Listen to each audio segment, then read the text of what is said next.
بتبدأ أحداث مسلسلنا مع موظف في شركة مستحضرات تجميل اسمه نام، وبيكون نام واقف فوق مبنى عالي وعاوز ينهي حياته. وعشان نعرف ايه اللي حصل وصله لكده بنرجع بالزمن لفترة، وبنعرف ان صاحبنا نام ده محدش عامل له حساب في الشغل، لدرجة ان صاحبه اللي اصغر منه في الشغل اترقى وبقى مديره، وكمان اصحابه بيجوا عليه في الشغل وبيشيلوه شغل مش بتاعه. لكن بعد فترة تعرف ان المدير ده بيختلس فلوس من الشركة وبيتقبض عليه. ساعتها صاحب الشركة ما بيلاقيش غير نام عشان يشيله المسؤولية، وبيعرفوا انهم بكرة هيروحوا يقابلوا مديرة شركة جولد لمستحضرات التجميل علشان يعرض عليهم المنتج اللي هو عمله. فنام بيتوتر وبعدين بيرجع البيت يلاقي ابوه مستنيه، ونام بيطلب من ابوه يصحيه بدري بكره. وبعدين بيدخل يطمن على ابنه بيلاقيه نايم، وجنب ابنه بيلاقي كراسه راسم فيها عجله جديده. فنام بيسيب ده كله وبيطلع يراجع اللي هيقوله في المقابله بكره لحد ما بينام على نفسه. وتاني يوم بيصحى مفزوع لما بيلاقي عمال النقل داخلين من البلكونه وعاوزين يشيلوا الحاجات اللي موجوده في بيته. بس بعد ما بيبهدلوا الشقه وبيشيلوا كل حاجه من مكانها بيعرفهم نام انهم المفروض هيشتغلوا في الشقه اللي جنبه مش شقته هو. بس نام بيكون من الناس اللي هي بتتحرج، فبينسى ده كله وبيجهز عشان يروح الميعاد بتاعه، وبيحط المنتجات في الشنطه علشان يمشي. ولكن للاسف بيلاقي العمال حاطين الكراتين ورا الباب فما بيعرفش يفتح الباب، فبيفضل يزق الباب هو وابوه لحد ما بيخرج وبيقع على الارض،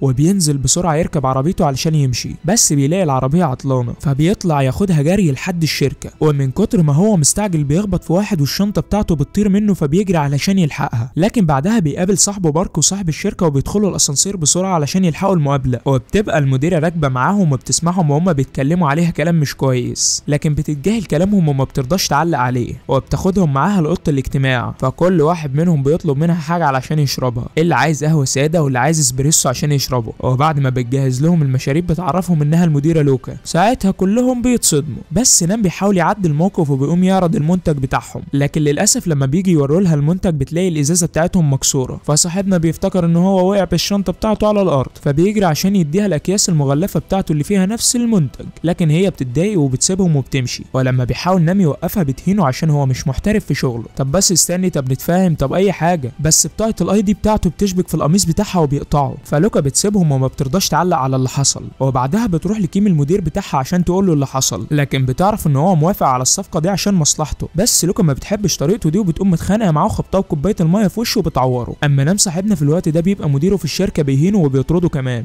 فبيمشي نام وهو زعلان وبيقرر يروح للوكا عشان تسامحه ويقدر يرجع شغله تاني، لان ملوش في اي حاجه غير الشغلانه دي. لكن لوكا اول ما بتقابله تاني بتكون ما صدقت، بتقوم ماسكاه ومقطعه القميص بتاعه في وسط المول. وبسبب اللي حصل ده نام بيكون طلع فوق المبنى وعاوز ينهي حياته، بس بارك صاحبه في الوقت المناسب بيجي وبيلحقه. وبعدين بيتكلم معاه بارك عن سمعه لوكا الوحشه، لان كل اتفاقاتها اللي بتحصل في فنادق. في نفس الوقت ده واحد من العمال اللي شغالين في بيت نام بيخبط في العجله بتاعه ابنه وايده بتتكسر، ولما بيخرج ابنه عشان يلعب بالعجله ما بيلاقيهاش فبيفضل يعيط. ومن الناحيه التانيه بيرجع نام المكتب وبيلاقي صاحب الشركه واصحابه متعصبين عليه بسبب فشله، فبيسيبهم نام وبيخرج وهو زعلان عشان محدش بيقدره. ولما بيطلع بيلاقي اخوه واقف مستنيه بره وبيعرفه كمان العربيه بتاعته المرور خدها، وصاحبنا ما بيلاقيش حل غير انه يروح يدفع الفاتوره ويرجع العربيه تاني. واول ما بيوصل البيت بيبص على ابوه اللي بيبقى شغال امن في العماره، وبيقرر انه يجي على نفسه ويبعت للوكا رساله عشان تديله فرصه تانيه. وفعلا لوكا بتوافق وبتطلبه يروح لها الفندق، فما بيبقاش مصدق، فبيبدا يتعامل على اساس اللي سمعه من صاحبه بارك. لكن بتكون كل دي اشاعات، ولما بتلاقيه قلع هدومه وبترميه بره الاوضه وبتخلي الامن يجي يشيله، لكنه ما بيستسلمش وبيروح لها تاني يوم ويتاسف لها على اللي عمله، وبيسيب لها المنتج بتاعه تحكم عليه بضمير. وبعدين بيرجع يلم حاجته من الشركه وبيروح، بس بيلاقي ابنه قاعد بيتفرج على العيال اللي بتلعب بالعجله وبيعيط، فبيوعده انه هيجيب له عجله تانيه في اقرب فرصه. ولما بيطلعوا البيت بيلاقوا صوره العجله متعلقه على بيت الساكن الجديد اللي جنبه، فبيخبط نام عليه وهو متضايق على اساس ان الساكن سرق عجله ابنه، لكن بياخد واحده هيت شوت في دماغه لما يلاقي لوكا هي جارته الجديده، فبيسيبها وبيدخل شقته منعا للاحراج وسط العماره كلها. وبعد شويه بتخبط عليه عشان تاخد منه غرامه ان العجله بتاعت ابنه قطعت الطريق والا هتبلغ عنه، وكمان ابوه بيجيب له فاتوره البنك بتاعتهم. وساعتها ما بيلاقيش حل غير انه يروح يستنى صاحب الشركه قدام البيت عشان يرجعه الشغل تاني، بس صاحب الشركه بيواجهه بحقيقته الضعيفه ومش بيوافق يرجعه تاني الشغل. في الوقت ده بيكون نام مش عارف هيعمل ايه، وبيلاقي ابنه كمان بيتصل عليه وبيعيط عشان العجله بتاعته اللي اتاخدت، فبيروح نام يسحب اخر فلوس معاه ويروح يديها للوكا. بس لما بتاخد الفلوس منه بتقوله انها هتديله العجله لما يعالج عامل النقل اللي ايده اتكسرت. فنام بيروح يتفق مع العامل على الفلوس اللي هيديها له كل يوم مقابل الشغل اللي هو كان هيعمله. لما بيسيبه ويمشي بتكلمه موظفه من البنك لانه سحب فلوس من الحساب وما قالهمش ان هو ساب الشغل، وبكده الفلوس اللي سحبها الفايده بتاعتها هتزيد قوي. ودي بتكون الضربه القاضيه بالنسبه له لانه ساب الشغل، وكمان ابنه حزين وهو مش عارف يفرحه. وفوق ده كل الشخص اللي كان السبب في كل ده ساكن في البيت اللي قدامه وهو مش عارف يعمل حاجه، لكن بالصدفه بيلاقي شركه وهو ماشي عاوزين عمال، فبيشتغل فيها من غير ما يعرف حد من اهله لحد ما يرجع شغله تاني. نرجع بقى لشركه المستحضرات اللي كان نام شغال فيها. صاحب الشركه بيلاحظ ان نام هو اللي كان بيساعد اصحابه كلهم عشان يعملوا شغلهم مظبوط. في نفس الوقت ده بيبقى نام بيقابل مدير شركه تانيه وبيتفق معاه انه يشتغل معاهم، بس صاحب الشركه لما بيعرف بيروح يستناه عند البيت وبياخده كمان يعزمه في مطعم، وبيقول له هناك بالله عليك ابوس ايدك ارجع الشركه تاني، احنا من غيرك مش عارفين نعمل اي حاجه. ساعتها نام بيبقى فرحان جدا بس بيقول له سيبنا افكر الاول وبعدين ارد عليك. وفي اليوم اللي بعده بتكون لوكا جربت المنتج اللي سابه لها نام، وبتقول للكيم مديرها انها موافقه على العرض بتاع المنتج ده، وبتتصل بنام علشان تقابله لكن بتلاقيه بيتكبر عليها في المكالمه كده، وبيقول لها احنا تعاقدنا اصلا مع شركه تانيه ومش عايزين المعامله بتاعت شركتكم. بس في الاخر بيروح يقابلها وبتتصل قدامه بالشركه اللي هو تعاقد معاها، والشركه دي بتعرفه ان هي تابعه للشركه بتاعت لوكا. ساعتها نام بتبقى رقبته قد السمسمه وبيتحايل عليها عشان تقبل المنتج بتاعه تاني. بعدها بتروح لوكا لمكتب كيم واللي بيطلب منها انها تروح لشركه نام تعرض عليهم انهم ياخدوا المنتج منهم بس يدفعوا حقه. بس نام اول ما بيسمع العرض ده بيحزن على تعبه هو واصحابه، لكن ما بيلاقيش حل هو وصاحب الشركه غير انهم يروحوا يقابلوا لوكا والمدير بتاعها، وده علشان يمضوا العقود معاه، وهناك بيفضلوا يتذللوا قدامه عشان يوافق بس انه يسرق تعبهم كله. لكن لوكا هناك بتتضايق من كيم ومن طريقته فبتضربه وبتمشي، فبيروح وراها نام عشان يفهم هي عملت كده ليه، فبتعرفه ان كيم بيستغل ضعفهم علشان ياخد تعبهم كله وينسبه لنفسه. بس نام اصلا كان عارف ان ده هيحصل لان شركتهم ضعيفه قدام الشركات التانيه. والتاني يوم بيصحى نام متاخر على الشغل لكن بيبقى ماسك في ايده قلم، بس صاحبنا بيتجاهل الموضوع وبيجري بسرعه علشان يلحق شغله، ولما بينزل ما بيلاقيش العربيه بتاعته في مكانها، وبتبقى لوكا جنب عربيتها وبتوري له ان في حد خبط عربيتها بالليل، والواضح كده ان عربيتها غاليه قوي. فبعد ما بيمشي صاحبنا بتروح لوكا تراجع الكاميرات وبتشوف نام وهو معدي بالليل جنب العربيه وكان شارب عصير ليمون كتير، فبتطبع الصوره بتاع الشخص اللي خبط عربيتها من الكاميرات وبتخلي ابوه يعلقها في البيت لحد ما يجي هو يعترف لها بنفسه. ومن ساعه ما هو شاف الصوره وهو بيحاول يتجنبها، وكمان بيروح بالليل يشخبط على كل الصور اللي هي معلقاها علشان محدش يعرفه، وكمان بيروح يشيل مكان الخبطه من العربيه بتاعته. ولما بتروح لوكا الشركه بتاعتها المدير بتاعها كيم بينادي عليها وبيتخانق معاها علشان ضربته في المطعم، وفضل يعايرها بماضيها ويقول لها احنا جبناكي من الشارع وبعدين طردها من الشركه. بس لوكا ما همهاش وقررت انها تشتغل في الشركه اللي شغال فيها نام، وكمان تبقى المديره على كل الموظفين علشان تساعدهم وتنتقم من كيم. وساعتها نام بيتصدم لما بيعرف انها المديره لانه عمل كل حاجه تخليها تحطه في دماغها، وكمان باقي الموظفين بيشكوا فيها لانها جايه من الشركه المنافسه ليهم. بس صاحب الشركه بيطمنهم ويقول لهم ما تخافوش دي امان. وبعد كده لوكا بتعمل اجتماع لكل الموظفين، وطبعا وهم قاعدين شغلهم كله ما بيعجبهاش، وبتعرف ان هم بيعملوا كل الشغل اللي في المكتب عشان يوفروا موظفين، فبتتضايق لوكا وبتطلع عصبيتها على نام لان هو نائب المدير، وبيقطعهم اتصال من مساعد كيم عشان يطلب منهم اوردر. بس طبعا دي بتبقى حركه صغيره كده من كيم علشان ينتقم منهم، وعشان لوكا فهمها بتقول لنام يخلي المساعد يبعت له ايميل رسمي بالاوردر بتاعه، بس هو بيقول لها انهم متعودين على الشغل بالطريقه دي وبيسيبها عشان يجهز الطلبيه. وتاني يوم نام بيستنى لوكا تحت البيت وبيعترف لها ان هو اللي خبط العربيه ومستعد يدفع اللي هي تطلبه، بس هي بتعرفه انها هتفكر في المبلغ اللي هي عايزاه وبعدين بتسيبه وتمشي. ولكن دي ما كانتش بتعمل كده عشان تهدده، بس بتستغل لوكا الوضع لصالحها وبتعرفه انها هتاخد منه 4 مليون وون مقابل تصليح عربيتها، ولكن مش هتعمل كده بشرط لو وافق على كل قراراتها هتخصم كل مره منه 10,000 وون، فبيضطر صاحبنا ان هو يوافق. في نفس الوقت بتقوم طالعه لوكا لكل الموظفين وبتعرفهم قراراتها الجديده عشان ينافسوا الشركات الكبيره، لكن كل الموظفين بيرفضوا لانهم عارفين ان شركتهم ملهاش اسم في السوق، بس طالما نام موافق على الكلام ده يبقى هو اللي هيمشي. فبتعرفهم لوكا انها عاوزه تعمل ماركه جديده تخصهم، لكن هم بيعرفوها انهم عملوا كده من 3 سنين ولغايه دلوقتي غرقانين في الديون بتاعه الشركه. فلوكا بتقول لهم ما تقلقوش انا عارفه انا بعمل ايه، وبتصمم على رايها. وبعد ما بتدخل لوكا مكتبها كل الموظفين بيبصوا لنام على انه خاين، عارف انت اللي هو بصت بعتنا بكام يا عشري. وبعدها بيروح نام يقعد مع لوكا علشان يطلب منها تخف على الموظفين شويه، وبيقطع كلامهم اتصال من امين المخزن بيعرفوا ان مساعد كيم رجع الطلبيه وقالوا انه ما طلبش حاجه، فبيتصل بيه نام ولما بيرد عليه المساعد بيقول له نفس الكلام انه ما طلبش حاجه. فلوكا بتقوم مزعقه لنام عشان ما سمعش كلامها من الاول، وبعدين بتخلي الموظفين يعيدوا التقارير اللي عملوها علشان مش عاجباها. بس هان الموظفه اللي هناك بتتخانق معاها لانها مش مقدره مجهودهم، وبيتدخل نام علشان يحل المشكله دي. وبعدها بتجيلهم مكالمه من كيم عاوز يلغي العقد معاهم ومش هياخد الطلبيات اللي اتعملت، فبتقوم لوكا متعصبه ورايحه الشركه اللي كانت شغاله فيها هي ونام عشان توصل لحل هناك، لكن المساعد اللي هناك بيعملها بطريقه وحشه. وبعد كده بيقول لها تروح لكيم تتاسف له على الطريقه اللي اتعاملت بيها معاه علشان يوافق يكمل العقد معاهم، لكن كلامه بيعصبها اكتر وبيخليها تروح لكيم في الفندق اللي هو قاعد فيه، وبتدخله الساونا وكانت ماسكه عصايه في ايدها، وبتقول له انا اصلا مش عامله لك حساب، ولو اتنازلت عن العقد هعمل منك بطاطس محمره، وبعدين بتسيبه وتمشي. وتاني يوم بتعمل اجتماع للشركه كلها وبتعرفهم لهم انها هتنتج المنتج بتاعهم وهتشيل المسؤوليه كامله هي ونام. نام رياكت وانا مالي يا ليمبي، وبعدها بيطلع يتكلم معاها بره وبيعاتبها علشان ورطته معاها، بس لوكا بتقول له انت لازم تهتم بالمنتج اللي انت عامله عشان ينجح. فتقريبا الكلام بيأثر فيه وبيجي تاني يوم متأخر لانه كان بيطور منتج تاني وهيبقى جاهز في خلال شهر من دلوقتي. فبتوزع لوكا الشغل عليهم وبتخليهم يقعدوا طول الليل في الشركه يخلصوه، وصاحبنا من كتر الشغل بيتعب وينام في الشغل. فبتروح هان زميلته علشان تعدل له رقبته، بس بتشوف الدفتر اللي بيسجل فيه الخصم اللي اتفق عليه مع لوكا. فساعتها بتستناه لحد ما بيصحى وبتقول له انها شافت الدفتر، وساعتها بيحكي لها كل حاجه من غير حتى ما ياخد اول قلم. ومن الناحيه التانيه بيعرف صاحب لوكا ان الاتفاق بين الشركتين اتلغى، وبيروح لكيم يعرفه ان الشركه هتخسر بالطريقه دي. لكن كيم الخنزير مش بيهمه وبيطرده من المكتب. وهو في الوقت ده بيكون نام في المعمل عشان يطور المنتج، وابوه بيتصل عليه علشان يعرفه ان ابنه تعبان، لكن هو بيكون مزنوق في الشغل اللي معاه. فبيتصل باخوه اللي بيكون سهران في ديسكو علشان يروح البيت، وبتبقى لوكا سامعه المكالمه كلها فبتدخل وراه وبتخليه يروح. وبعدين بترجع لوكا على المكتب وبتلاقي مي المصممه نايمه من كتر التعب بعد ما خلصت التصميم، والمره دي التصميم بيعجب لوكا وبتسيب لها ورقه انها موافقه على كده. وبالمناسبه دي بيعزمهم صاحب الشركه تاني يوم على الغداء، بس بارك بيتصل بنام وبيعرفه ان في مشكله، وهي ان الراجل اللي كان هياخد منهم المنتج وقف الطلبيه لان كيم الخنزير وعده انه هيكبر شركته. لكن صاحب الشركه ما بيستسلمش وبيروح يقعد مع اصحاب مصانع تانيين عشان يقنعهم يساعدوه، بس كلهم بيرفضوا علشان خايفين من كيم. وبتلحقهم لوكا قبل ما يقوموا وبتحذرهم من كيم، وبتعرض عليهم في المقابل شراكه بنسبه كبيره للي يساعدهم، وبتسيبهم فتره علشان يفكروا. واخيرا واحد منهم بيوافق وبيبلغ صاحب الشركه، وبيبقوا كلهم ساعتها طايرين من الفرح. فبيبداوا على طول في الطلبيات. وبالليل بقى بيكون اخو نام في الديسك وبيشوف مي وهي بترقص وبتعجبه، فبيروح يتعرف عليها وبيعرف منها انها شغاله في الشركه اللي اخوه شغال فيها. وتاني يوم بيروحوا كلهم افتتاح المحل اللي هيعرضوا فيه المنتج في المول، وبالصدفه بيكون قدام المحل كيم اللي بيجي علشان يستقل بيهم قدام المول كله. وبعد ما بيمشي لوكا بتلاقي ان الناس مش مهتمه بالمنتج، فبتقرر انها تعمل اكنها زبونه وجايه تشتري المنتج. وساعتها المكان كله بيتملي بالناس. وفجاه بيجي طريق لوكا وبيقول لها انا جيت لك تاني علشان انتي وحشتيني. ومع ان تاني يوم كان اجازه، بس برضه بارك بيصحي نام بدري علشان يعرفوا ان البضاعه بتاعتهم مش لاقيينها. فبيقوم نام ويخبط على لوكا علشان يعرفها الموضوع ده، وبيلاقي طليقها هو اللي بيفتح له الباب فبيتصدم، بس ما بيرضاش يتكلم وبياخدها وبيروحوا بسرعه على المخزن يدوروا على البضاعه. اما لوكا وهان فبيروحوا يبيعوا اللي موجود في المحل. وبعدين مسؤول المخزن بيزعق معاهم علشان بهدلوا المكان،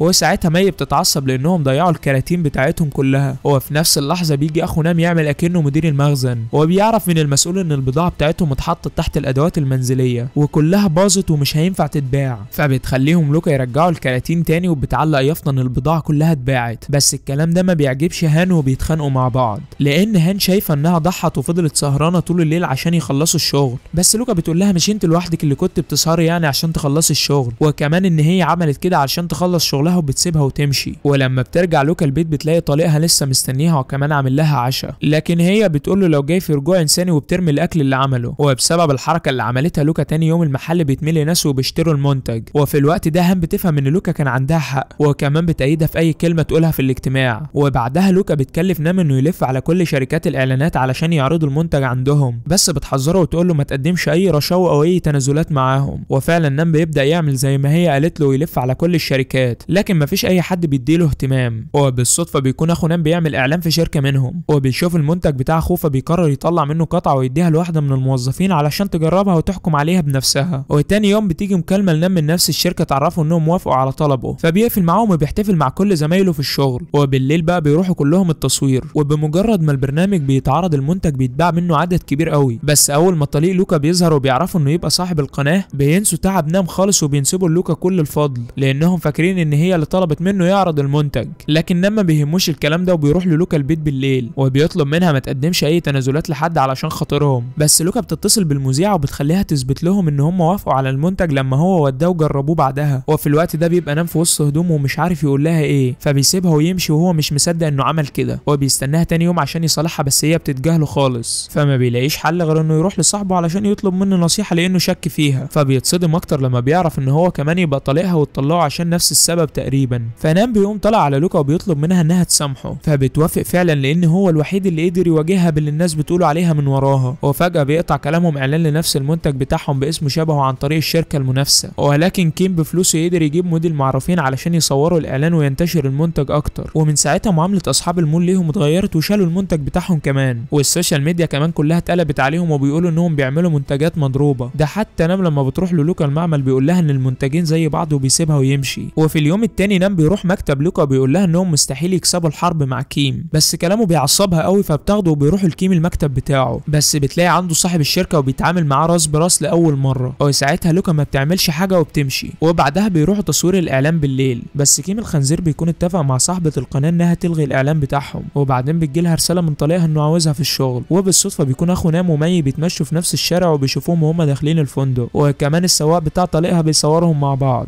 ولما بيدخلوا بيعرض عليها طليقها انه يدخل شريك في المنتج الجديد وهو المسؤول عن عرضه. فبتروح لوكا تاني يوم علشان تاخد راي نام، بس هو بيرفض من جواه علشان سمعتها بس. لكن قبل ما يقول لها السبب بينزل صاحب الشركه يعرفها ان ام طليقها عندها في المكتب، فبتطلع معاه. اول ما بتشوفها ام طليقها بتضربها بالقلم قدام كل الموظفين، وبتهددها كمان علشان تبعد عن ابنها. وبعد ما بتمشي بنلاقي كل اللي في الشركه يأسوا من اول قلم ليهم الا لوكا اللي بتقرر تكمل الطريق اللي هي بدأته. وبتروح لصاحبها علشان تعرف هم ازاي قلدوا نفس المنتج بتاعهم، بس طبعا ما بيرضاش انه يقول لها. وبيقترح عليها ترجع الشركه تاني وبيديها صور فاضحه لكيم علشان تساوموا بيها. وينام برضه بيقرر يمشي على نفس نهج لوكا وانه ما يستسلمش هو كمان، وبيروح يقف قدام الشركه المنافسه ويعمل مظاهره قدامها لوحده. وده كله علشان يعرف الناس ان المنتج بتاعه هو اللي اصلي وهم اللي قلدوه. وما بيعديش وقت كتير وصوره بتغرق السوشيال ميديا. وبالليل بيروح لصاحب الشركه وبياخده يعزمه على الغداء وبيشكره على اللي هو عمله. ومن جانب اخر بنلاقي اخو نام ومي وبارك بيتفقوا انهم يعملوا اعلان للمنتج وبيعرضوه تاني يوم، وبتوافق عليه لوكا بتخليهم ينزلوه على موقع الشركه. وبتطلع تبعت الصور اللي خدتها من صاحبها لكيم علشان تساومه انه يطلع قدام الناس ويعرفهم ان المنتج بتاعه مضروب. وكمان بتقوم قافله معاه ورايحه لطليقها وامه وبتضربه بالقلم قدامها، وبتقول له ما يتكلمش معاها تاني وبتسيبهم وبتمشي. ومن ساعتها المنتج رجعت له مكانته في السوق تاني. ومن جانب اخر بيصحى نام بالليل في عز نومه وبيلاقي ماسوره الميه اتكسرت وغرقت البيت، فبيضطروا يروحوا لوكا ويخبطوا عليها ورقبتهم قد السمسمه وبيطلبوا منها يباتوا عندها لحد الصبح، فبتوافق. وبتصحى الصبح تروح شغلها وتقول لهم ينظفوا البيت قبل ما يمشوا علشان جاي لها ضيف بالليل. وبيروح نام هو كمان بعدها وبيعرفها بعد الاجتماع انهم نظفوا البيت كويس قبل ما يمشوا، لكن اخوه في الوقت ده بيكون لسه في شقتها وبيدخل ياخد شاور كمان ولا في باله. وبتبقى امها هي الضيف اللي كانت بتقول لهم عليه قبل ما تمشي. وبتوصل الشقه وبتشوف اخو نام وهو بيرقص في الشقه، فبتصرخ وبتنادي على ابوه كمان ابن نام بيجي لهم بعد المدرسه. ولما بترجع لوكا بالليل بتلاقي امها عازمه اهل نام كلهم على الغداء، وكمان بترفض انها تمشيهم لان ماسوره الميه بتاعتهم هتتصلح كمان 5 ايام. وبتفضل امها تتخانق معاها علشان تقعدهم والا هتسافر تاني، بس اخو نام بيستهبل وبيقول لها انه مش هيزعلها وهيقعد معاها. ساعتها لوكا ما بتلاقيش حاجه تقولها وبتروح اوضتها. وفي الشغل اليوم اللي بعده صاحب الشركه بينادي على بارك ونام وبيعرفهم ان اشهر بيج على السوشيال ميديا هيكون بكره في الماراثون وعايزهم يعملوا اي حاجه علشان يروحوا ياخدوا منه ميعاد. وفعلا بيروحوا له وبيحاولوا يتعرفوا عليه. وبعد فتره من الجري بيجي اخو نام علشان يساعد اخوه، لكنه بيتعب من كتر الجري وبتنقل المستشفى. وبعد السباق بيروح نام لصاحب البيج وبيقدر ياخد منه ميعاد. وبعدين بيروح يطمن على اخوه في المستشفى، لكن لما بيلاقي مي جنبه بيسيبهم وبيمشي. وبالصدفه بيقابل ام لوكا وبيلاقيها بتعمل تحاليل وبتطلب منه انه ما يعرفش بنتها اي حاجه. وبعد كده بيروح هو وبارك لصاحب البيج وبيقدموا له تنازلات كتير وبيبسطوه علشان يوافق. ولكن لسوء حظه نام بيفكروا اخوه انه ماشي مع واحده علشان بيرجع كل يوم البيت شارب عصير ليمون كتير، فبيقرر انه يمشي وراه. بس بيتصدم لما بيلاقي اخوه حاطط روج وبيرقص. ولما بيرجع اخو نام البيت بيزعق مع لوكا علشان فاكرها عارفه اللي هو بيعمله، لكن بيطلب مساعدتها لما بيلاقيها مش عارفه حاجه. فبتقرر لوكا تروح وراه تاني يوم وبتدخل الاوضه اللي هو فيها بعد ما صاحب البيج خرج، وبتفضل تهزقه بسبب اللي هو بيعمله. وبعد ما بيواجهها بالحقيقه اللي هم عايشينها بتاخده من ايده وبتورينه ان كيم هو اللي بعت صاحب البيج عشان يذلهم اكتر واكتر. لكن كيم هو كمان بيحكي عن ماضيها، بس زيه زي كل الناس اللي فاكرين انها قدمت نفسها للرجاله عشان تترقى وتكبر في شغلها. وطبعا كلامه بيخلي لوكا تتعصب وبتزعله وبتسيبه وتمشي. فبيطلع نام يجري وراها وبيلاقيها واقفه في جنب بتعيط. ساعتها نام بيهديها وبياخدها على البيت من غير ما يكلمها، وبيوعدها انه مش هيقول اي حاجه من اللي سمعها من كيم. لكن ابو نام بيشوفهم وبيفكرهم مرتبطين ببعض. هو في اليوم اللي بعده بنلاقي صاحب الشركه متعصب عشان الاعلانات ما نزلتش، بس بيجي نام قبل ما لوكا تقول له اللي حصل وبيحكي له هو وبيغير شويه احداث في الماضي، بيحط التاتش بتاعه يعني من الاخر. وبيخرج يطمن لوكا انه ما قالش حاجه وبيوعدها انه مش هيعمل كده تاني. لكن اخوه بيبقى واقف ورا الباب وشافهم واقفين مع بعض،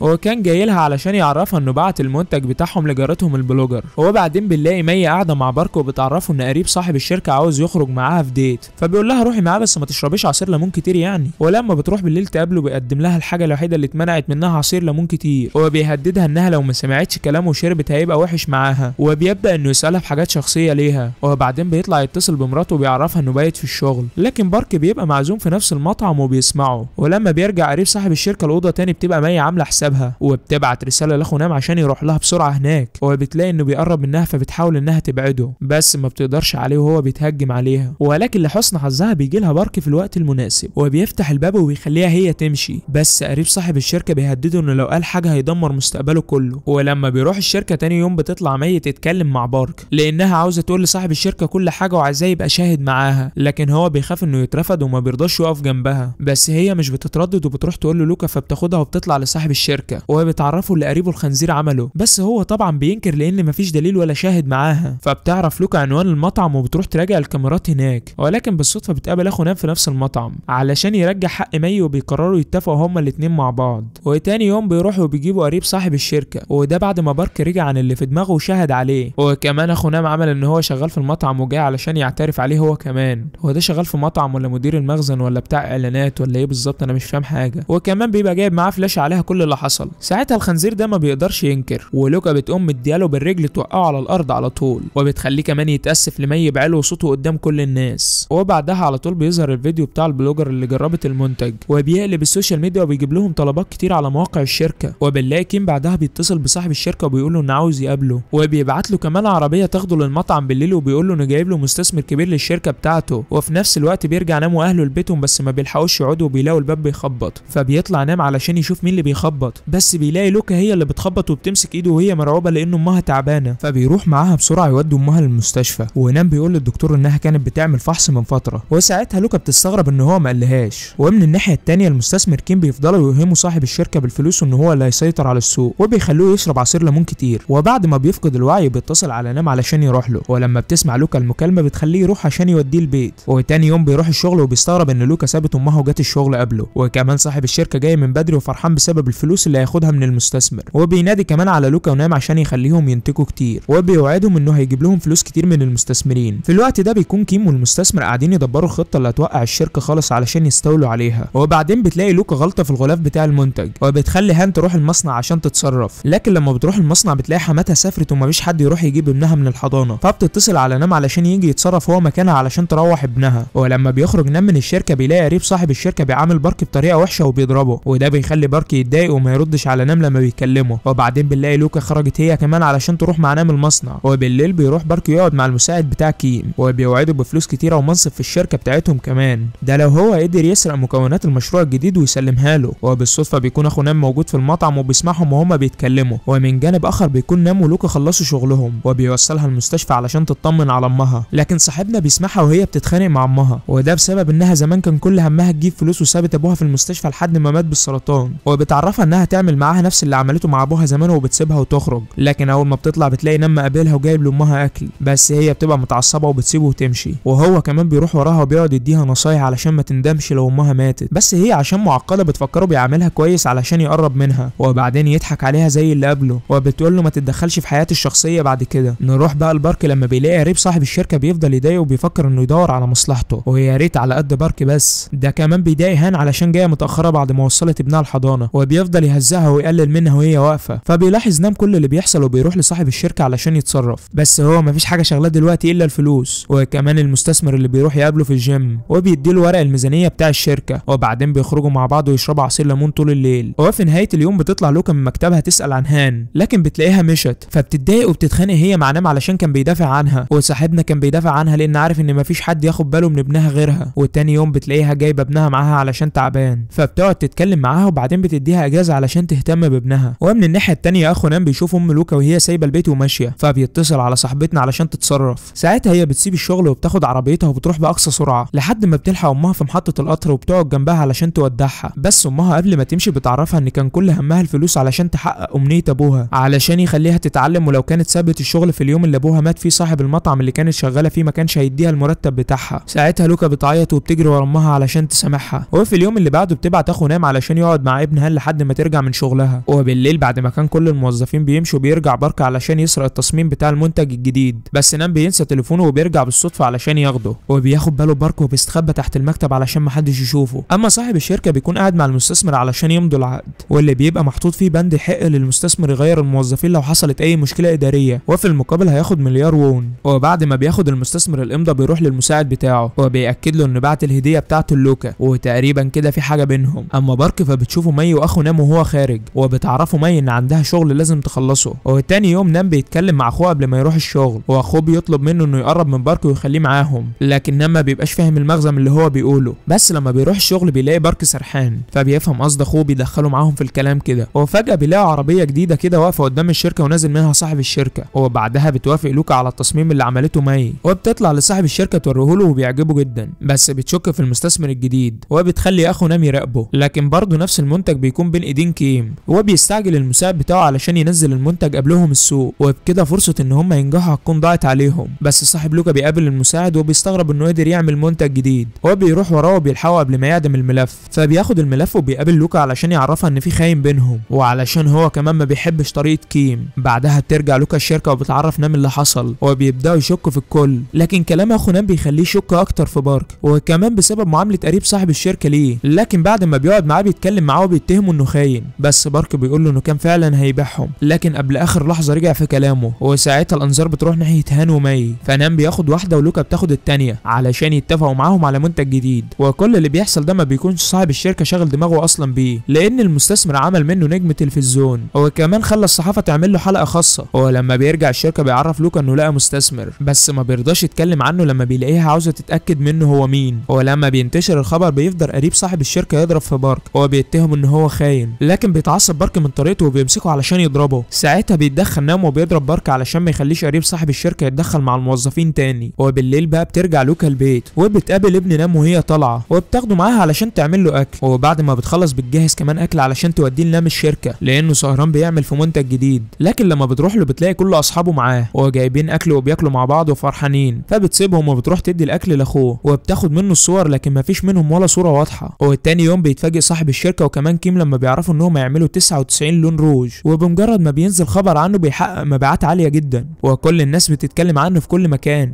لكن لوكا كل اللي شغالها دلوقتي عايزة تعرف مين اللي بعت لها هدية، وبتروح لمحقق صاحبها وبتعرف منه ان الشخص اللي بعت الهدية رجع كوريا من شهرين. وفي نفس الوقت ده بيكون اخو نام بيراقب المستثمر وبيصوره، بس اخو نام شكله مش محترف، والمستثمر بيكون عارف ان هو بيصوره، فبيروح فجأة قدامه وبيديله رسالة علشان يديها لوكا، وبيروح اخو نام يديها العنوان بتاعه علشان تروح له. ولما بيتقابلوا بتتصدم لانه يبقى طليقها التالت، دي تقريبا كانت فاتحة وكالة جواز. وبنعرف انه اختار الشركة دي بالتحديد علشان خاطرها هي، لكن هو مش بيستثمر بجد، ده بيدمر الشركة بس. وقبل ما تمشي لوكا بتحذره وبتقول له انه يبعد عن الشركة بتاعتها والا هتوديه في 60 داهية، وبعدها بتسيبه وتمشي، لكن من جواها بتكون خايفة ومرعوبة منه. وفي اليوم اللي بعده بتطلع لصاحب الشركة عشان تحذره من المستثمر، لكن هو ما بيصدقهاش وبيطلب منها ما تتدخلش. اما اخو نام فبيروح مسابقة عارضين الازياء، وهو ما بيتقبلش منهم غير هو وواحد كمان عنده واسطة هناك. وبعدين بنلاقي لوكا عاملة اجتماع مع الموظفين علشان تقسمهم على الاجتماعات بتاعة المعلنين، لكن بتحذرهم وبتقول لهم ما تدوش رشاوي لحد. وفعلا كلهم بيبقوا واخدين بالهم من تصرفاتهم، وهو مش بيرضوا ياخدوا حاجة من حد. لكن لما كل واحد بيرجع البيت بيلاقي الهدية مبعوتة له على البيت. وكمان نام وبارك صاحب البيج بيجيب لهم بنات وبيخليهم يحطوا فيس في جيوبهم من غير ما يحسوا. ده حتى لوكا بتقابلها المذيعة اللي شغالة في القناة بتاعة طليقها وبتعرض عليها رشوة، وساعتها كلهم بيصرفوا الفلوس ما عدا نام عشان ضميره بيفضل يأنبه. لكن لما بيعرف ان ابنه ضرب واحد صاحبه بيروح لامه ويديها الفلوس علشان علاج ابنها، وبعدين بيروح بسرعة يدور على ابنه هو واخوه. ولما بيتعب بيلاقي لوكا بتتصل بيه وبتعرفه ان ابنه عندها. وتاني يوم بتعرف لوكا ان كلهم قبلوا الرشاوي اللي جات لهم، وبتزعق معاهم كمان لانهم خانوا ثقتها. وفي نفس الوقت ده بيكون صاحب الشركة بيقابل المستثمر وبيديله صور لنام وبارك مش كويسة، وبيخليه يرفض حد منهم علشان يقلل العمالة. وبعدين بنلاقي لوكا مجمعة 3 عملاء مع بعض وبتديهم الفلوس اللي دفعوها، وكمان بتقترح عليهم انها تديهم المنتج مع بعض، وبتنادي على نام عشان يفهمهم ازاي كل الاطراف هيبقوا كسبانين، وفعلا بيوافقوا. بعدها بيجمع نام الفلوس وبيرجعها لوكا، وبيوعدها انهم مش هيعملوا كده تاني. وبيقوموا رايحين تصوير المنتج، وبيتصدم نام ان اخوه هو المدير بتاع الاعلان. لكن بعد التصوير بيروح نام لاخوه بيزعق معاه لانه عارف انه طلب واسطة من لوكا. وفي نفس اللحظة بيكون بارك واقف بيتجسس عليهم وبيعرف انهم اخوات. واول ما بيرجعوا بيصدمهم صاحب الشركة بقرار اعادة الرفض، لانهم المفروض في الوقت ده ياخدوا مكافآت على اللي هم عملوه. بعدها بيطلع نام يتكلم مع صاحب الشركة، لكن ما بيقدرش انه يغير له رايه. اما لوكا فبتروح للمستثمر علشان تمنعه، بس بيتفق معاها ويقول لها انا هسيبكم في حالكم بس بشرط لو كل الموظفين بتوعك اختاروكي على حساب الفلوس اللي هديها لهم. ومن ساعة القرار ده كل واحد خايف يتطرد لان حياته هتتدمر. ولما بترجع لوكا بتقعد مع نام وبتسأله انت بتحب الفلوس اكتر ولا الشركة، بس هو مش فاهم ايه لازمة السؤال ده. وبيدخل باقي الموظفين وبيلاقوها قاعدة في مكتبها وبتفكر هتحل المشكلة اللي هم فيها دي ازاي. ومن جانب اخر بنلاقي المستثمر عند كيم في الشركة، وده عشان يخليه يقنع المساعد بتاعه يقدم استقالته قابل 100 مليون وكمان خدمة صغيرة مع الاستقالة. وطبعا المساعد لما لما بيسمع بالمبلغ بيوافق على طول. وفي اليوم اللي بعده بيعمل قريب صاحب الشركه خطه علشان يزهقهم ويخليهم يقدموا استقالتهم، هو بيبدا يضايقهم ويقول لهم اللي مش هيشتغل هاخد عليه خصومات. فنام بيطلع يتكلم معاه وبيعرف انهم بيعملوا كل ده علشان ينفذوا كلام المستثمر اللي بيديهم الفلوس. وفي نهايه اليوم بيدخل نام للوكا عشان يحكي لها اللي حصل، فبتقول له خلاص انا سايبه لك انت الموضوع ده وانا عايزاك انت اللي تقيم زمايلك في الشغل. وبارك بيفضل ماشي وراه نام وهو بيوصل مي للاتوبيس، وبيعرفوا انه عرف حقيقته وبيضربه علشان ضحك عليهم طول الفتره دي، وكمان كان مفهمهم ان هو قريب لوكا. ومن ساعه ما بقى نام المسؤول عن التقييم بتاع زمايله وهو ما بقاش مركز في حاجه لانه مش عاوز يبقى سبب ان حد من اصحابه يترفض.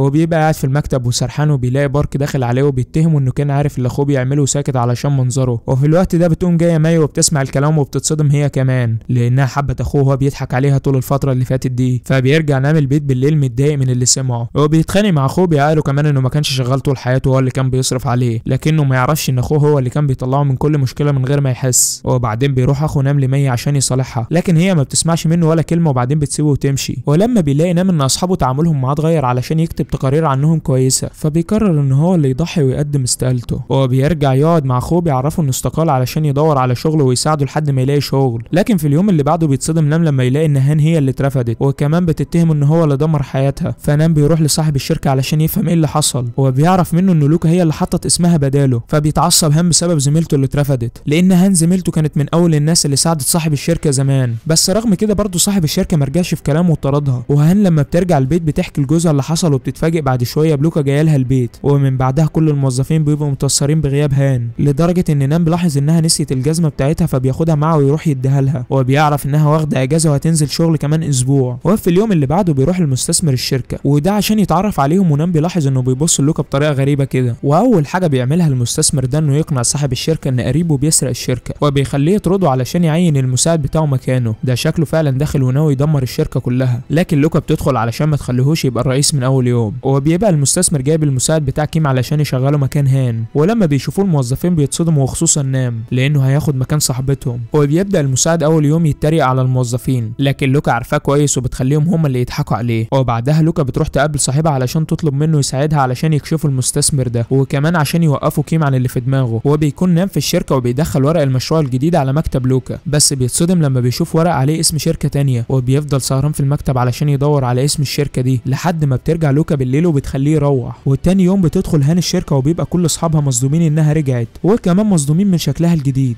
وده كله عشان لوكا عينتها المساعده بتاعتها وبمرتب اعلى وكمان بعدد ساعات اقل من الاول. ولما بيعرف صاحب الشركه بيتصدم، لكن لوكا بتصمم على رايها كالعاده وبتخليه يوافق على التعيين. وبعدين بنلاقي المساعد بيحاول يضايق هان لكن هي بتستفزه وبتعصبه علشان يعلي صوته علشان تيجي لوكا تعرفه انه ما بقاش مجرد موظف في الشركه المنافسه، ولو ما اشتغلش كويس هيطرد من الشركه دي. وفي الاجتماع بيفضلوا يتريقوا عليه لانهم بيكونوا بيشتغلوا اضعاف الشركات التانيه في وقت قليل، وهو يا عيني متعود على قعده المكتب وانه ما يعملش حاجه. وبعد كده بيروح نام المصنع علشان يطمن على المنتج، لكن قبل ما يمشي بيسال المدير هناك عن الشركه اللي لاقي اسمها على مكتب لوكا وبيطلب منه يجيب له ميعاد مع حد كان شغال في الشركه دي. واول ما بينزل المنتج الجديد بيتباع في المول بسرعه لانهم بيبقوا جايبين موديل مشهوره كمان علشان تجر رجل الزباين. وبعد الشغل بيعزمهم المستثمر على الغداء وبيلاحظ ان نام بيعامل لوكا بطريقه كويسه وكمان بيغير عليها، وبيبدا بعدها يغري الموظفين بفلوسه علشان يخليهم مبسوطين الا صاحبنا الوحيد الفقري اللي بيقول له انا مش عايز حاجه غير ان اصحابي يبقوا مبسوطين في الشغل ومش بس الفلوس اللي هتحقق لهم ده. ساعتها لوكا بتبقى مبسوطه جدا لانها وثقت فيه هو من الاول. وتاني يوم بيقوم صاحبنا من النوم وبيلاقي اخوه لابس بدله علشان يروح شغله، فبيفرح نام علشان اخوه جدا وبياخد ابنه يوصله المدرسه وبيقابل لوكا على السلم وبينزلوا مع بعض. واول ما بيوصلوا كلهم الشركه بتجيلهم رسائل على حسابهم ان تحول لهم مكافآت كبيره على مجهودهم. وبعدين بيجي مكالمه لنام من مدير المصنع علشان يعرفوا انه جاب له واحد من الشركه اللي سالوا عليها، فبيروح نام بسرعه يقابله وبيعرف منه ان المستثمر بياخد قروض على اسم الشركه لحد ما يكبرها، واول ما يحب انه يمشي هيخلي البنك يحجز على الشركه مقابل الفلوس دي. وبيقول له كمان ان صاحب الشركه اللي كان شغال فيها انهى حياته علشان ما استحملش الخساره. وبالصدفه بيجي اسم لوكا وبيعرف انها طليقه المستثمر وسابته بعد ما اكتشفت حقيقته. ومن جانب اخر بيبقى قاعد صاحب الشركه مع زمايله وبيحكوا له نفس حكايه المستثمر ده، وساعتها بيفهم ليه لوكا كانت بتحذره دايما منه. اما مساعد كيم فبيستغل ان الاجواء مولعه وبيفضل ينشر اشاعات بين الموظفين علشان يكرهوا لوكا، لكن نام بيبقى فاهمه وعارف هو عايز يعمل ايه. وفجاه السكرتيره بتنادي على نام لان صاحب الشركه بيحاول انه ينهي حياته، فبيطلع بسرعه هو وبارك يكتفوه علشان يهدى. بس اول ما بيشوف وش لوكا بيبقى هيتجنن وبيفكرها انها عامله خطه مع المستثمر علشان تاخد منه الشركه بتاعته، وكمان هي بتقوم متعصبه عليه وبتبقى عاوزه تضربه بس نام بيقف قدامها، فبتقوم كاتبه استقالتها وبتمشي من الشركه. لكن صاحبنا نام بيتضايق انها مشيت وبيطلع لصاحب الشركه علشان يخليه يفض الشراكه مع المستثمر. المستثمر، وهو بيقوم مديله بالقلم على وشه علشان يفوقه من اللي هو بيعمله. بس صاحب الشركه بيبقى واخد فلوس كتير من المستثمر ومش عارف يعمل ايه. هو بيبدا يلف على كل اصحابه وبيطلب منهم فلوس علشان يرجعها للمستثمر، بس كلهم بيقولوا له منين يا حسره، الدنيا غليت والفلوس ما عادتش مكفيه حاجه. نروح لمساعد كيم اللي من ساعه ما لوكا مشيت وهو بيتعامل اكنه المدير هناك، لكن بيفاجئه مساعد المستثمر وبيقول له ان نام هو المدير علشان يحاول يكسبه في صفه. ومن الناحيه التانيه بيظهر صاحب الشركه المنافسه مع كيم، وده عشان يعرفه انه بيعمل خطه علشان يستولي على شركه نام، ولو الخطه دي تمت كيم هيبقى نائب رئيس الشركه. وبالليل بيرجع نام البيت وبيخبط على صاحبتنا بس هي ما بتردش عليه، فبيبعت لها رساله بيقول لها لو ما ردتيش دلوقتي هبلغ الشرطه على طول، لكن هي برضه ما بتعبروش وما بتردش عليه. وبيروح الشغل بقى تاني يوم وبيلاقوا المستثمر حاطط اسهم باسمهم في الشركه، وطبعا ما بيبقاش مساعد كيم من ضمنهم. وفجاه بيدخل اخو نام علشان يبيع المنتجات اللي معاه للموظفين، بس محدش بيشتري منه اي حاجه. وبيطلع وراه نام يشجعه علشان ما يزهقش، وبيعرفه انه فخور بيه كمان. واول ما اخوه يمشي بيجيله مكالمه من صاحب لوكا علشان عايز يقابله، ولما بيروح له بيلاقيه جايب له ورقه فيها اسم الشركه اللي المستثمر بيشتريها، وبيعرفه ان الشركه المنافسه كانت بتستثمر فيها زمان، وده معناه ان هم عاوزين يوقعوا اسم شركته في الارض عشان ما يبقاش في غير الشركه المنافسه. فنام بيرجع متعصب بعدها وبيواجه المستثمر باللي عرفه عنه، وفعلا ما بينكرش اي حاجه من اللي نام بيقولها، وبيقول له ان هو مهتم بالفلوس اللي هتدخل له ومش لازم اسم الشركه في اي حاجه. وبنلاقي بعدها مساعد كيم قاعد في وسط الشركه وبيقول لهم اللي هيحصل عشان يخوفهم، بس نام بيطلع لصاحب الشركه علشان يلاقي حل، لكن صاحب الشركه بيبقى لا حول له ولا قوه، ملوش لازمه بالاخر يعني. وبنيجي للوقت اللي هيسلموا فيه التوكيلات بتاعه الاسهم، ولما بيلاقوا نام معترض بيعترضوا كلهم وبيقطعوا التوكيلات بتاعتهم، وبيروح بعدها للمصنع وبيخلي كل الموظفين يرفضوا زيه، وده عشان يحافظ على اسم شركته. فبيعرف المستثمر اللي نام بيعمله وبيروح يقابله في مطعم، وبيقدم له رشوه كبيره وبيعرفه انه هيأمن مستقبل عيلته كلها، ولكن رغم كده نام بيرفض وبيسيبه ويمشي. واول ما بيرجع البيت بيلاقي اهله مبسوطين واخوه كمان جايب لهم هدايا من اول قبض ليه في الشغل. في نفس الوقت ده بيكون صاحب الشركه قاعد مع لوكا وبيطلب منها ترجع علشان تساعدهم يحافظوا على الشركه، ولما بتمشي بتلاقي صاحبها مستنيها وبيعرفها ان كيم طرده من الشركه، وبيعرفها كمان الخطه اللي كيم عاملها علشان يقضي على شركتها، وساعتها بس بتقدر لوكا تقرب منه وتسامحه على اللي عمله زمان معاها. وتاني يوم بيعرف نام من ابوه انه شاف لوكا رايحه كورس الرقص، فبيروح وراها وبيقعد يتكلم معاها وبيوريها صورتهم وهم معارضين اللي بيحصل، وبيقول لها احنا محتاجينك معانا وما نقدرش نعيش من غيرك. بس لوكا بتحاول طول الفتره دي تريح اعصابها، لكن نام بيقول لها ما تعملي الحاجه اللي انت بتحبيها واللي انت كنت شاطره فيها كمان. فبتسمع كلامه وبتفضل تدور على حاجه جديده تعملها، لكن كل مره ما بتحسش باي تحسن، وفي الاخر بتعترف لنفسها انها ما بتحبش حاجه اكتر من شغلها. وساعتها بترجع الشركه تاني وكل الموظفين بيحتفلوا بيها اول ما تدخل، وبتبدا اول يوم تقعد مع صاحب الشركه ونام علشان يتفقوا على الخطه اللي هيمشوا عليها، وبتعرفهم انها كانت عامله بند في عقد المنتجات على اساس انه تبع المصنع مش الشركه، بس البند ده هيسبب مساله قانونيه لصاحب الشركه، لكنه بيبقى مستعد لاي حاجه علشان يحافظ على شركته. وبعدين بتعمل اجتماع للموظفين وبتطلب من نام انه يحاول يجيب دفتر الحسابات السري اللي يدين المستثمر وكيم. بعدها بتطلع تقابل طليقها وهو خارج من المكتب بعد ما هدد صاحب الشركه وقال له انه هيحبسه، هو بتتحداه وبتقول له لو تعرف تعمل حاجه اعملها. وبمجرد ما بيمشوا بتدخل مي وهان لمكتب مساعد المستثمر، وبيقوموا واخدين الموظفين اللي فيه علشان يفضوا الطريق لنام وبركة علشان يدخلوا يدوروا على الدفتر، بس مساعد كيم هو كمان بيدخل وراهم، واول ما بيشوفوه بيعملوا اكنهم بينظفوا المكان وبعدها بيخرجوا بسرعه، ولحسن حظهم بيخرجوا قبل ما مساعد المستثمر يرجع ويدخل المكتب. وبيمسك هناك مساعد كيم بيدور في الورق، وبينزلوا يتجمعوا بيلاحظوا ان مساعد المستثمر دايما ماسك شنطه في ايده وما بيسيبهاش، فبيروح نام يخبط فيها علشان يوقع من ايده الشنطه، وده عشان يتاكد الدفتر فيها ولا لا. وفعلا لما الشنطه بتقع بيشوف الدفتر فيها، وبعدين بيروح يوصل صاحب الشركه للقسم عشان يحضر التحقيق بتاعه، وبيستناه لما يخرج بالليل وبيجيب له اكل ويوصله الاوضه اللي قاعد فيها بعد ما مراته طردته. الدنيا جايه قوي على صاحب الشركه ده. وفي اليوم اللي بعده بنلاقي مساعد كيم راح للشركه وبيعرفه انه مش هيعرف يجيب الدفتر، لكن بيتصدم ان كيم بيقول له انه مش هيرجعه الشركه تاني لو ما قدرش يجيب له الدفتر. ولما بيرجع الشركه تاني بيلاقيهم كلهم ايد واحده، وبيبقوا هم مستنيين مساعد المستثمر هناك، واول ما بيجي نام بيخبطوا بالمقشه في وشه وبيبوظ له القميص بتاعه، فبيستغل بارك انه بيقلع القميص وبيبدل الشنطه وبياخدها وبيطلع اكنه هياخد القميص بتاعه وينشفه له، وبعدها بتاخد هان الدفتر وبتصور منه نسخه، لكن مساعد كيم بيلاحظ حركاتهم الغريبه وبيروح ورا هان وبيلاقي معاها الدفتر، بس قبل ما ياخد الدفتر منها بتقوم عضاه من ايده وهو بتكتفه هي ومي. مش مكسوف من نفسك لما اتنين حريم هما اللي يكتفوك؟ اما بارك فبياخد الدفتر يرجعه في الشنطه وبيعين النسخه اللي اتصورت،